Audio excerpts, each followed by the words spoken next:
welcome back. Do you want a cup of tea? How can you be so much like Risley, always drinking tea? Huh. Actually, now that you mention it, I just remembered something now. While I was sedated, I could still barely hear two people talking next to me. They were discussing everything, from the leaves to the water and even the teacups themselves. Must have been Risley and Sijun. Yeah, I heard one male voice and one female, so it should have been the two of them. They really were just talking about brewing tea. I really can't make sense of this place. So, Traveler, Paimon, were you able to learn anything from Risley? Yeah, he explained everything. Very well. Then, would you mind checking your answers against my speculations? Yeah, I took the time to rest, so I'm feeling a lot more relaxed now. Nobody else is around, and Miss Sijun is also busy with something or other, so let's just talk here. All right, then I'll posit my theories. I asked myself 3 questions. Firstly, why was Fremine affected by the primordial seawater? It was because he dove into the sea. My theory is, the long-lost primordial sea is probably very close to the fortress of Meropide. Ooh, he's good. He got that right on the first try. That's Arlini. Secondly, Risley's attitude changed dramatically during the course of our stay here. He ignored us completely at first, then suddenly roadblocked us. Why?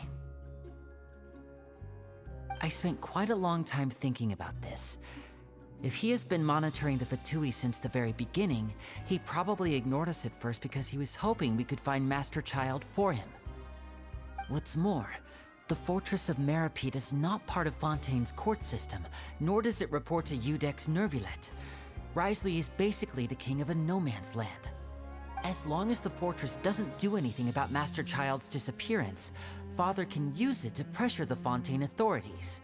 And while the two factions are pitted against each other, Risley will be free to move between the parties of interest.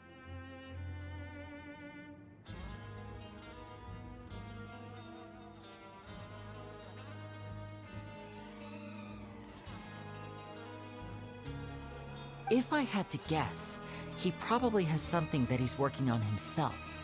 It's likely related to the secret of the infirmary, but I just can't think of what it could be. You're super smart.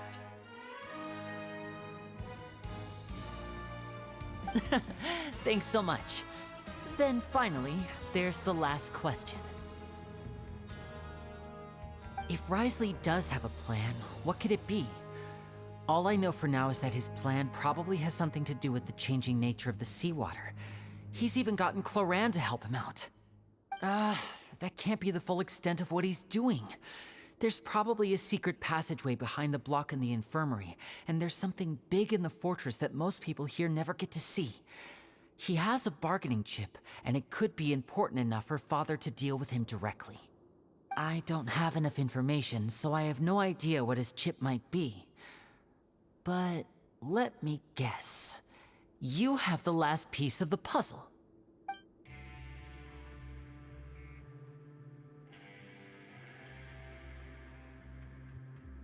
I can't believe it.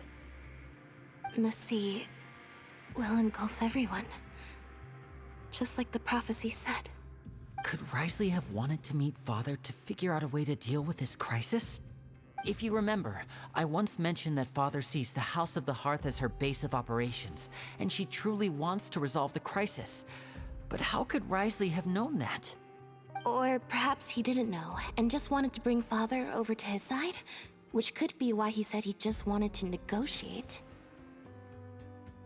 Yeah, that makes sense to me. I understand your concerns as well, Traveler. I'll figure out a way to pass this on to our father. No matter what, we're on your side. The two of you have already aided us far too much. We probably wouldn't be standing here right now if not for you. If you ever need anything else going forward, please come to the House of the Hearth at any time. Though you may not share the sentiment, After all that we've gone through together, the three of us basically see you as family now. You have my gratitude. Thank you for protecting Linny when it really mattered. And thank you for sharing the secrets of the fortress with us. We didn't think you were going to do it. Why are you being so formal all of a sudden? Given your strength, you might not need our help at all. But if you are ever in danger, we will try our best to protect you. Aww, the sound of that makes Paimon feel all warm and safe inside.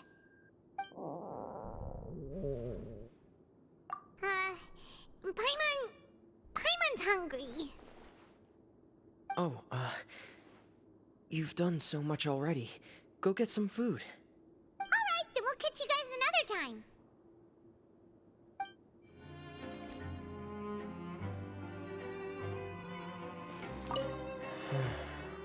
I feel like I should try to become someone more capable of helping. You're incredibly helpful. Lenny thinks so too. Yeah, you two are always telling me not to push myself, but aren't you just like that as well?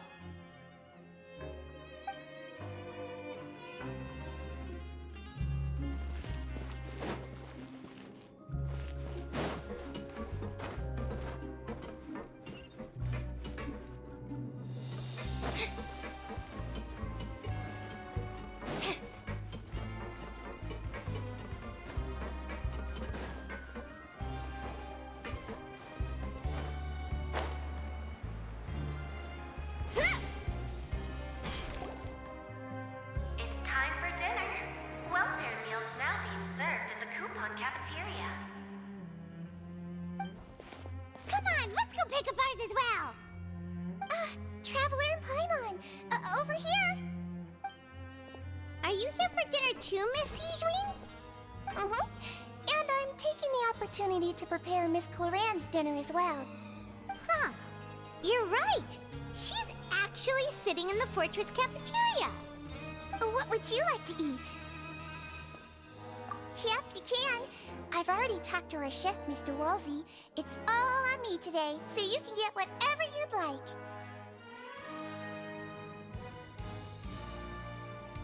Me too! Don't forget Paimon! No problem. Just leave it to me.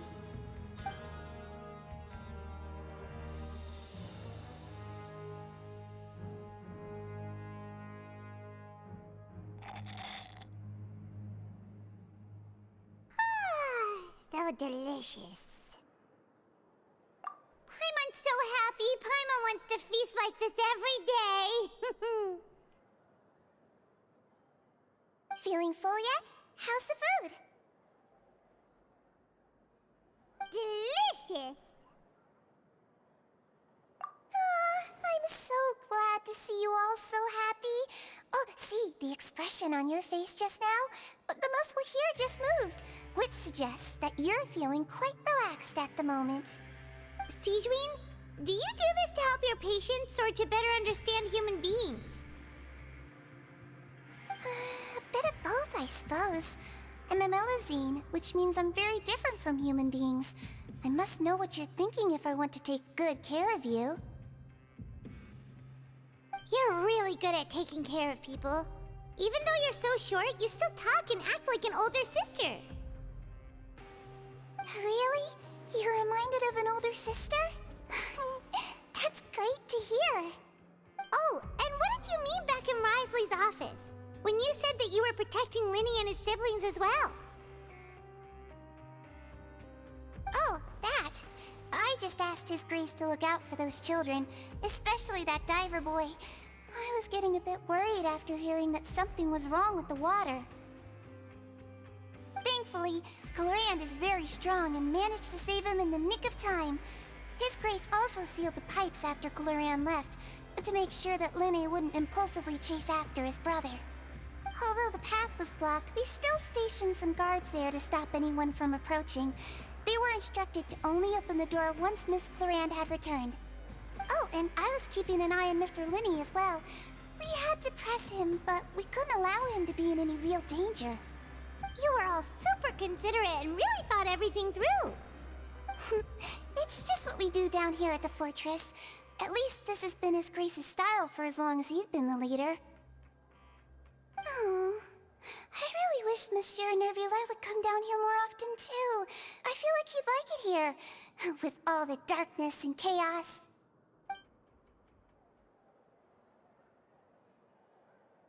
Get a good night's rest, you two. You've both worked very hard.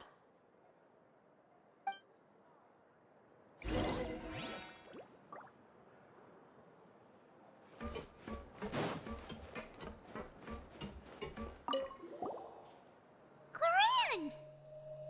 Ah, it's you two. How's dinner? It's all right. Miss Sigewinne really put in a lot of effort.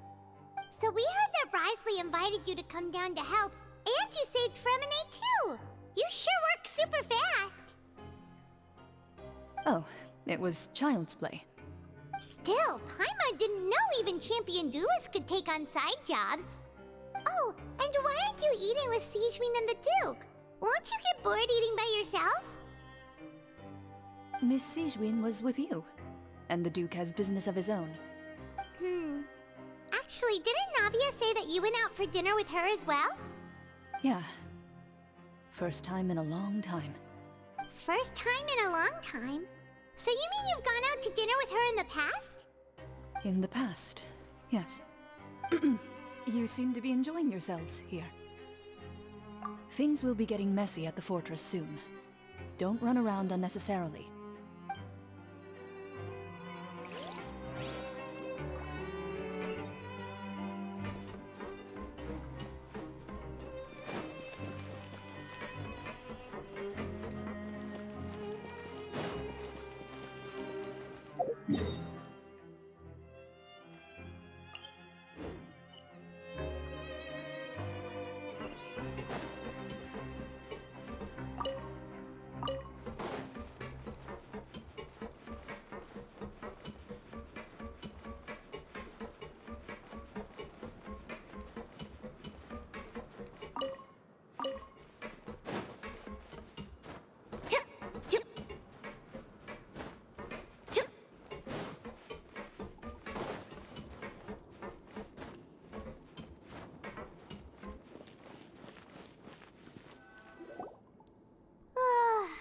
Much has happened.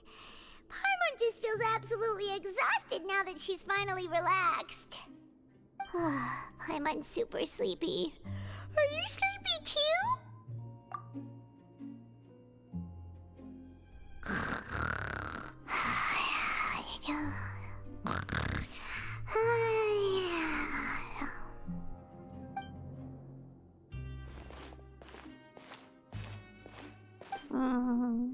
Delicious. Paimon wants seconds for free.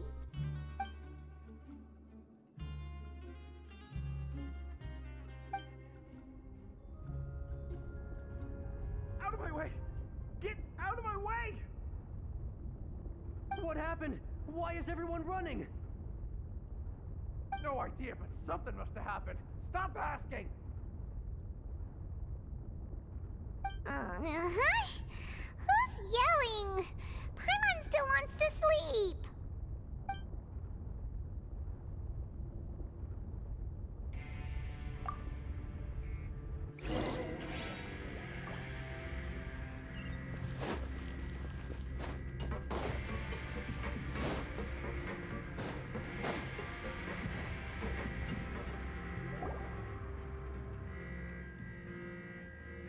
What happened?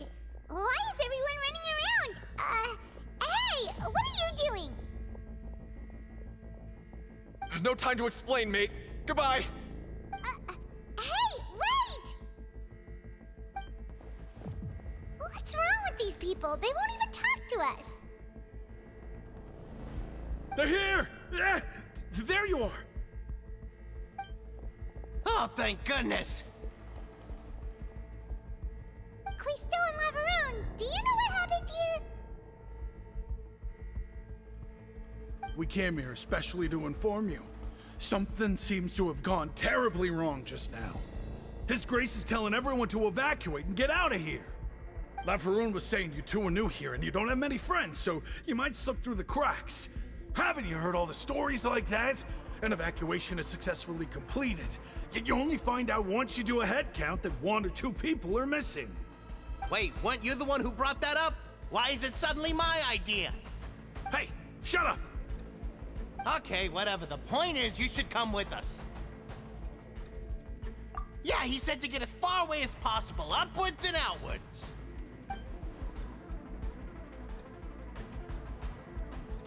Oh no, it can't be that thing! Whoa, wait, what? What? Hey, where are you going? We have to go find the Duke! You two just go and get out! Go on without us! Hey, hey! Be careful! Attention! Please evacuate upwards and outwards, upwards and outwards. If you're already at the topmost layer, then try to move as far outwards as possible.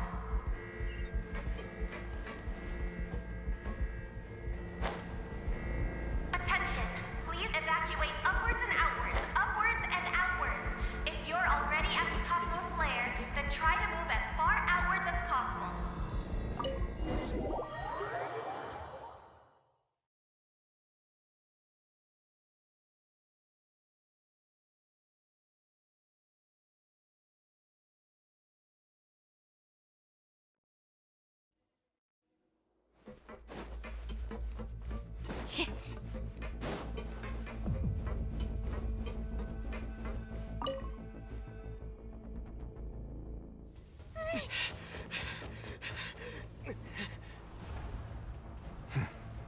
They're here. Just like I said. We have it!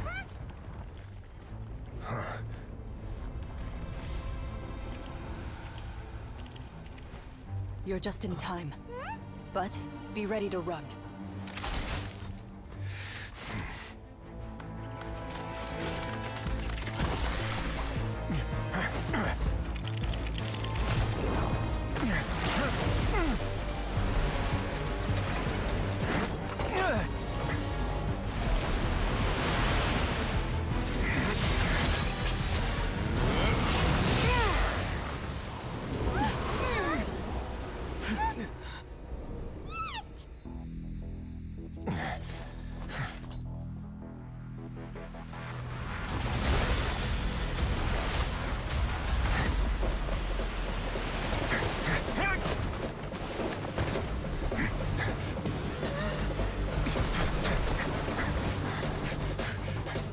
Three, 2, 1.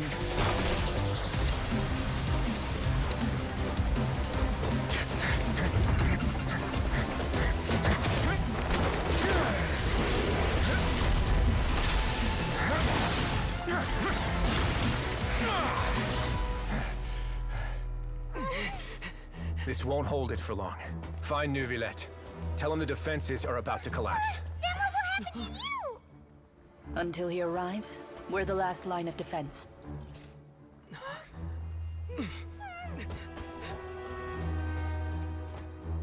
The gate. How long do you think it'll hold? That depends on us.